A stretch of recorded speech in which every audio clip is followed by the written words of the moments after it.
Recoucou Carole.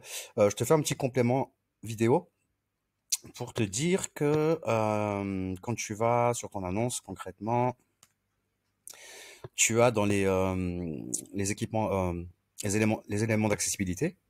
Tu vois, si tu vas sur place de parking ici, c'est coché en fait, je ne dispose pas de cet équipement. A priori, c'est pas le cas, donc je touche pas, mais je te laisse modifier si c'est nécessaire. Là, pareil, je pense que l'entrée de la résidence est bien éclairée, tu peux le préciser. Bon, c'est des petites choses, mais bon, voilà. Et je voulais te dire également, mais je pense que tu le sais, comme tu le vois, sur cette annonce, tu es en réservation non instantanée, ce qui veut dire que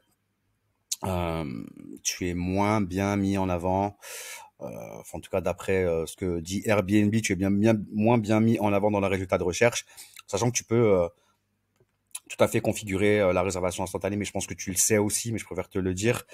Tu peux réserver la réservation instantanée uniquement aux personnes qui ont déjà eu une expérience passée positive sur Airbnb, qui ont été recommandées par les autres qui les ont reçues. Donc, stratégiquement, pour booster un peu, je pense que c'est une bonne idée. Et dernière chose, pour la réservation de dernière minute, je te recommande, puisque je vois que tu n'as pas de réservation sur le logement sur ces prochaines nuitées. Donc, pour ça, tu vas dans le calendrier de l'annonce. Je pense que tu peux peut-être revoir tes prix aussi par rapport à un studio. Je te recommande d'avoir une stratégie de prix différente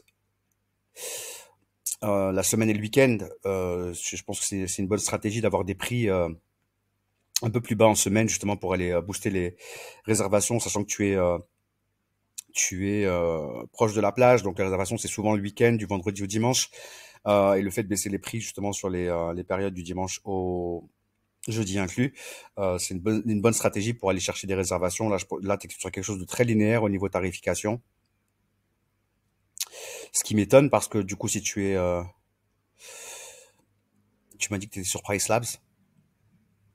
Donc Price Labs, c'est ce que je te disais, tu vois, il faut prendre en compte que c'est un outil, mais que c'est pas non plus la science infuse.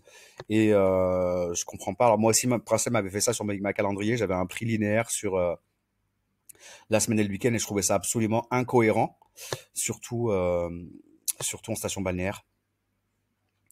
Donc, pour revenir à la promo de dernière minute, simplement, tu vas ici. C'est là que tu vas pouvoir en fait paramétrer, je pense que tu le sais aussi, tes réductions. Donc, tu peux choisir effectivement d'appliquer une réservation de dernière minute, par exemple, en cliquant ici. Bon, après, ça dépend, tu vois, là, tu n'as vraiment pas de réservation. Alors, il faut peut-être effectivement pas baisser le prix, mais le fait que tu appliques une réduction de 10-15%, bah forcément, ça va baisser le tarif. Tu seras aussi davantage mis en avant dans le résultat de recherche dans la mesure où tu proposes une promotion. Là, il y en a pas. Donc, sache que c'est un vrai plus, ça aussi. Et ça, on verra après dans Booking au niveau des stratégies sur les promotions. Donc, sur Booking, c'est l'équivalent des plans tarifaires. Mais je recommande vraiment de mettre une réduction pour un séjour à la semaine, une autre réduction pour un séjour de 14 nuitées, donc une réduction plus conséquente. Pareil pour 21 nuitées et pareil au mois. Là, effectivement, tu n'as rien du tout en place. Après, ce que je recommande, après, c'est pareil, c'est des prix par occupation, c'est-à-dire d'avoir un prix différent selon le nombre d'occupations.